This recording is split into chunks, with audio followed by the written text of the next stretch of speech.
আমার প্রাণপ্রিয় রংপুর বিভাগের তৌহিদি জনতা, সর্বপ্রথম বলতে চাই, গতকাল মার্কিন প্রতিষ্ঠানের জরিপের ফলাফল প্রকাশ করা হয়েছে।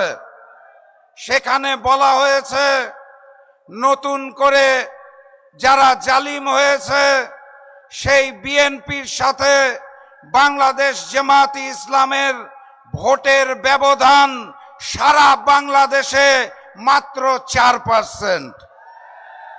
সেই ভোটের মধ্যে পীর সাহেব চরমনায়ের ভোট যোগ করা হয় নাই। সেই ভোটের মধ্যে আল্লামা মামুনুল হকের ভোট যোগ করা হয় নাই। সেই ভোটের মধ্যে বাংলাদেশ জামায়াতে ইসলাম ব্যতীত বাকি 7 দলের ভোট যোগ করা হয় নাই। ব্যবধান 4%। বাংলাদেশ জামায়াতে ইসলামের সাথে বাকি 7 দলের ভোট যদি যোগ করা হয় তাহলে সুনিশ্চিত এবার ওই নতুন জালেম বিএনপির পতন হবে। এবার 8 দলের বিজয় হবে। এবার ইসলামের বিজয় হবে। এবার কোরআনের বিজয় হবে ইনশাআল্লাহ। সংগ্রামী সাথী এবং বন্ধুগণ, রংপুর বিভাগের সন্তান হিসেবে, পঞ্চগড় জেলার সন্তান হিসেবে আমি অত্যন্ত গর্বিত। কারণ হচ্ছে বাংলাদেশের 8টি বিভাগের মধ্যে ভোটের জরিপে 8 দল সবচেয়ে বেশি এগিয়ে আছে এই রংপুর বিভাগে। এখন আমাদের করণীয় কি? 8 দল থেকে যে সকল প্রার্থী আপনাদের আসনে আসবে তার জন্য সকলে মিলে একসাথে কাজ করতে হবে ইনশাআল্লাহ। প্রতীকগুলোকে মুখস্থ করতে হবে। বাংলাদেশ জামায়াতে ইসলামী দাঁড়িপাল্লা, ইসলামী আন্দোলন বাংলাদেশ হাত পাখা, বাংলাদেশ খেলাফত মজলিস রিকশা,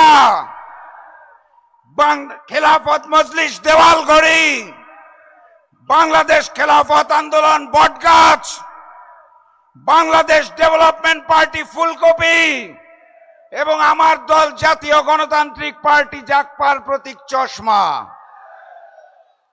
যেই আসনে যেই প্রতীক পাবেন 8 দলের, তাকে জয়যুক্ত করতে হবে সকলে মিলে।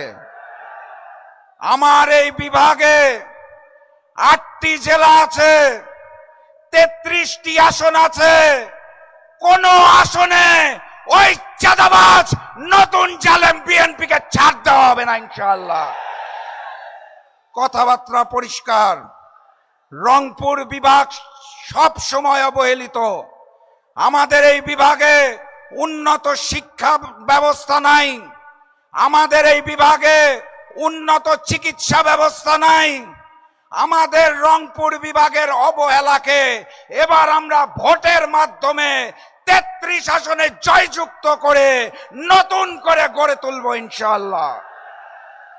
সংগ্রামী সাথী এবং বন্ধুগণ, ভুলে গেলে চলবে না। নতুন করে যারা জালিম হয়েছে, যারা চাঁদাবাজি রাহাজানি করছে, তাদেরকে রুখে দিতে হবে। ওই বিএনপিকে লাল কার্ড দেখাতে হবে। যারা ইসলামী শরিয়াতে বিশ্বাস করে না তাদেরকে না বলতে হবে। গণভোটে হ্যাঁ বলতে হবে। গণভোটে হ্যাঁ বলো। 8 দলের প্রতীকে সিল মারো। গণভোটে হ্যাঁ বলো। 8 দলের প্রতীকে সিল মারো। আবারও দেখা হবে, আবারও কথা হবে। আপনাদের এলাকার সন্তান হিসেবে ইনশাআল্লাহ আমি পঞ্চগড় থেকে নির্বাচন করব। সর্বশেষ শুধু ওই স্লোগানটা দিতে চাই, যেই স্লোগান শুনলে হিন্দুস্তানের বুক কাঁপে, পুরানো জালেম আওয়ামী লীগের বুক কাঁপে, নতুন জালেম বিএনপির বুক কাঁপে। সবাই স্লোগান ধরুন, নারায়ে তাকবীর, নারায়ে তাকবীর, নারায়ে তাকবীর। জাতীয় নির্বাচনে বিজয়ী হয়ে এই স্লোগান দিতে দিতে ঘরে ফিরবেন, তার আগ পর্যন্ত সকল ষড়যন্ত্রকে রুখে দেব ইনশাআল্লাহ। বিজয়ের পথে যাত্রা শুরু, জীবন অথবা মৃত্যু। আসসালামু আলাইকুম।